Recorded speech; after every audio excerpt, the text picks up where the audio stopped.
Assalamualaikum warahmatullahi wabarakatuh. Halo, perkenalkan nama saya Ayu Nur Fitri.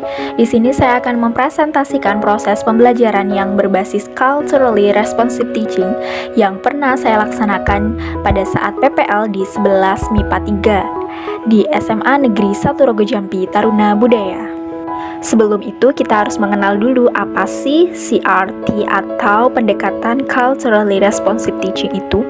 Jadi, Culturally Responsive Teaching berarti mengakui dan mengajarkan budaya kepada siswa dan memasukkannya ke dalam kurikulum sekolah dan menciptakan hubungan yang bermakna dengan budaya masyarakat.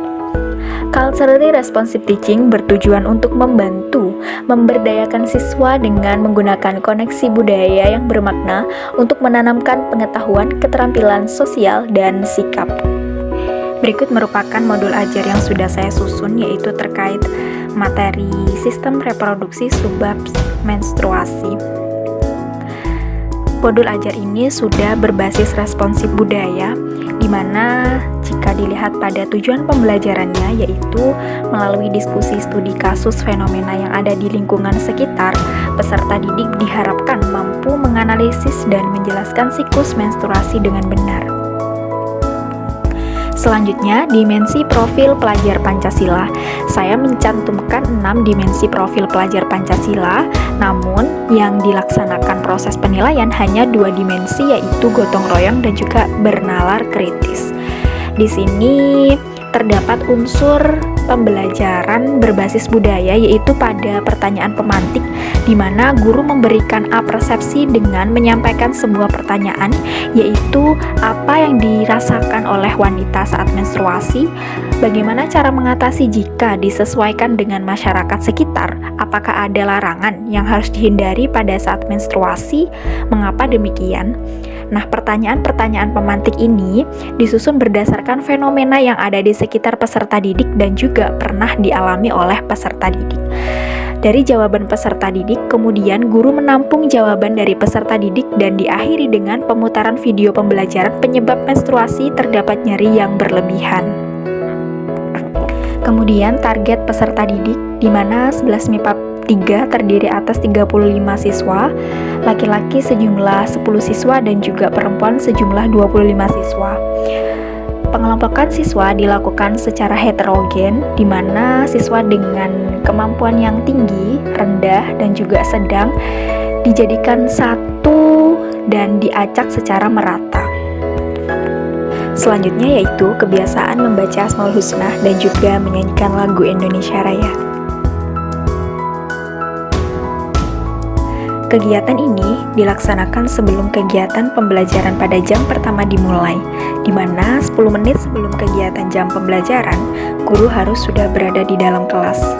Guru memimpin kegiatan Asmaul Husna terlebih dahulu dan dilanjutkan dengan menyanyikan lagu Indonesia Raya. Proses pembacaan Asmaul Husna dipimpin dari pusat, di mana terletak di ruang TU.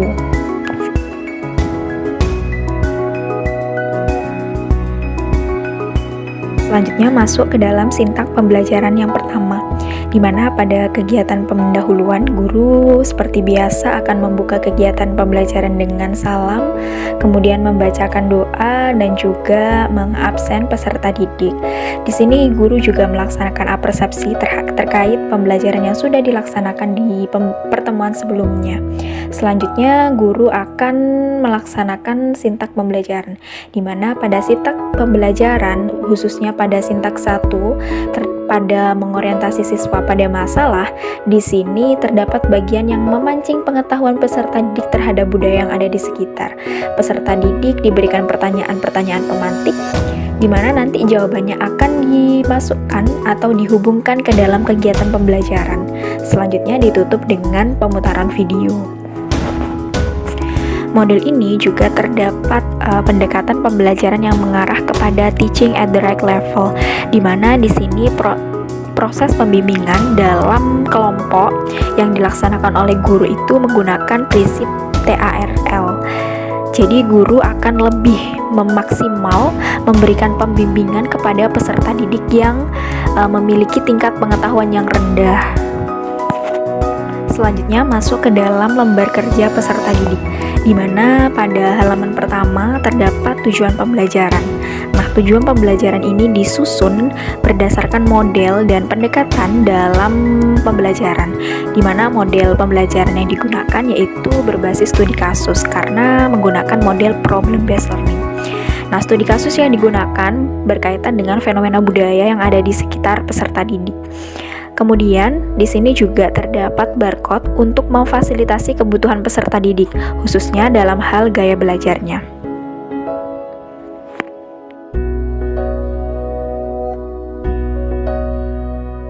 Halaman yang kedua menampilkan asesmen as learning, di mana di sini disajikan dalam bentuk penilaian peran dari masing-masing anggota kelompok. Kemudian pada halaman ketiga, peserta didik disajikan suatu berita dalam bentuk barcode yang dapat di-scan. Berita ini terkait dengan kebiasaan minum jamu saat menstruasi. Jadi warga sekitar banyak yang menganggap bahwa minum jamu, khususnya jamu kunyit, dapat menghilangkan nyeri pada saat menstruasi.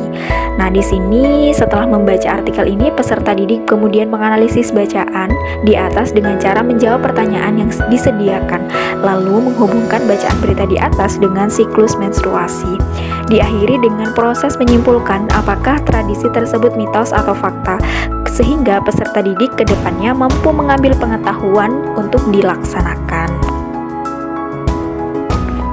Studi kasus yang kedua yaitu terkait larangan keramas. Nah, banyak sekali yang menganggap bahwa pada saat menstruasi perempuan dilarang untuk keramas. Nah, di mana di sini kami menyajikan sebuah berita yang melarang wanita saat menstruasi. Dari bacaan dini, peserta didik juga diarahkan untuk menganalisis dan kemudian menghubungkan dengan materi yang sedang diajarkan. Selanjutnya, menyimpulkan apakah materi tersebut mitos atau fakta dan mengambil hikmahnya. Kemudian pada halaman terakhir, peserta didik kemudian membuat sebuah kesimpulan dari dua studi kasus yang sudah dikerjakan.